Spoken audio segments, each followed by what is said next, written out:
Hi guys, so I asked a question earlier. Did you guys think it was murder or manslaughter, the outcome of today's sort of trial?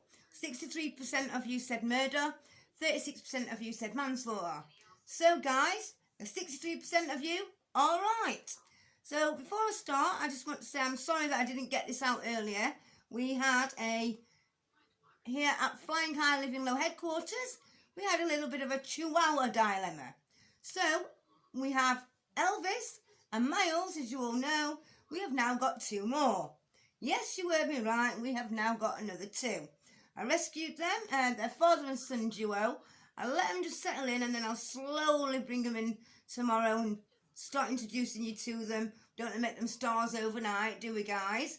But they was due to get put to sleep, and as you know, I'm a little soft spot for chihuahuas, so that's why I was a little bit late.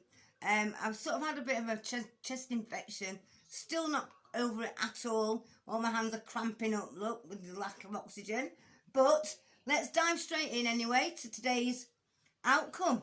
So Nicola Lethbridge and Zoe Ryder, they were found guilty today of murder and robbery. So both women had been on trial, as you know, at Sheffield Crown Court, and the jury, they literally only took 2 hours and 35 minutes to decide that with all the evidence that they'd been given and shown, they decided that with what had been put before them, the charge that they were going to, be sentenced for, which the sentencing is on the 5th of June, so they just needed to be sentencing them on the charges of robbery and murder. So basically on the 9th of August last year, the pair tortured Stephen, and some of which was sort of filmed on a mobile phone. At the opening of the trial, the jury was played some of this footage, and you could hear them sort of hurling sick abusive names and allegations at Stephen. The prosecutor, Andrew O'Brien, told the court that Stephen, aged 60, who lived alone on Fraser Drive, had been described as a collector. That's sort of like a polite way of putting fucking order, isn't it? The court heard how Zoe and Nicola had discussed between themselves how they believed that Stephen was actually a paedophile, despite that they had no evidence of this. And addressing the jury, the judge, Sarah White, did say that during the course of this extensive and in-depth police investigation, that no information had been found suggesting that this was ever the case, not suggesting anything of the sort. No children were ever seen visiting him. He had no proof. No evidence was found that it was even into anything like this. They were sort of, they probably must have gone through any computer devices and, he'd not looked at anything like that. Basically, there was no evidence anyway. But on the night of the attack, prosecution said that two women had gone to his flat and they went to sort of confront him and humiliate him. And during the confrontation, his trousers had fallen down, and they made threats to cut off his bits, basically. They were showing a video on a mobile phone, which was filmed by Zoe, and it showed Nicola hitting Stephen on that night. You hear Zoe to be heard telling Nicola, "He is a paedophile. Think about your daughter. Get back in there and hit him."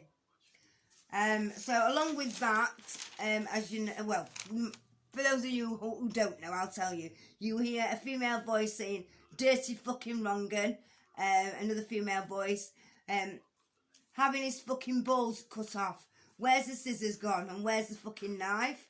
Then you hear little fucking nuns that are abusing little girls. Aren't you, Stephen? You're not even denying it. Then you hear a female voice say, "Wipe your fucking face." And then you hear a male's voice say, "I can't stop bleeding." And then a final female voice saying, "Do you think I actually give a fuck?" So Stephen had got mild learning difficulties, and he was described as a quite shy and a quite quiet, good neighbour, basically. He told friends that he'd become scared, and he'd never got any money. He'd even asked to open a local cafe where he went daily. he asked him to open a tab for him so he could buy a coffee and a sandwich. And basically, on occasions, he said that they said he was physically shaking. Something seemed to be clearly, badly sort of bothering him, and he had gone right downhill. Said this Stephen Butterley, who was a neighbour apparently. During the time of the arrest, Nicola decided that she turned straight away and told police that, and the people present in the interview, obviously, and that it was Zoe who was responsible for the attack, and that she, Nicola, had tried to leave, but Zoe had dragged her back apparently with her hair, and sort of forced her to sort of participate in it, and she half-heartedly kicked him, which wasn't hard enough to result in what it did, you know, him dying. So I mean, murder is committed when a person of sound mind unlawfully kills another person, and they have intention to kill or to cause grievous bodily harm. A number of like defences to murder exist, including like self-defence, diminished responsibility, loss of control, and manslaughter is either voluntary or involuntary. So voluntary is you never how can I put it? Diminished responsibility and loss of control. So that's how you sort of excuse that behaviour. And the involuntary one applies to a person who has caused death to another, but they have done it without the intention to cause grievous bodily harm. It's fucking so confusing. But so obviously the jury thought that, you know, it wasn't any sort of manslaughter, and it didn't fall into any of them categories, but the murder category. So what do you guys think? God, is it a decision that you guys would have made if you was a member of the jury? Would you have sort of said murder? You know, what would you guys have said? Do you think they're both equally as guilty as each other? Do you think they both deserve the same sentence and the same time to serve the same time? You know, given what you heard on the video, where, you know, she's sort of telling Nicola to, you know, get back in there, get it done. You know, you've got a daughter, think of your daughter. You know, it kind of enticing it. So almost a little bit threatening, more like, isn't it, really? Especially given the fact that you know that Nicola is kind of a little bit easily led. And do you think Zoe was the instigator? Do you think she sort of, you know, how come she was the one filming it? She didn't want, you know, you've got to psychologically look at things, haven't you? Do you know?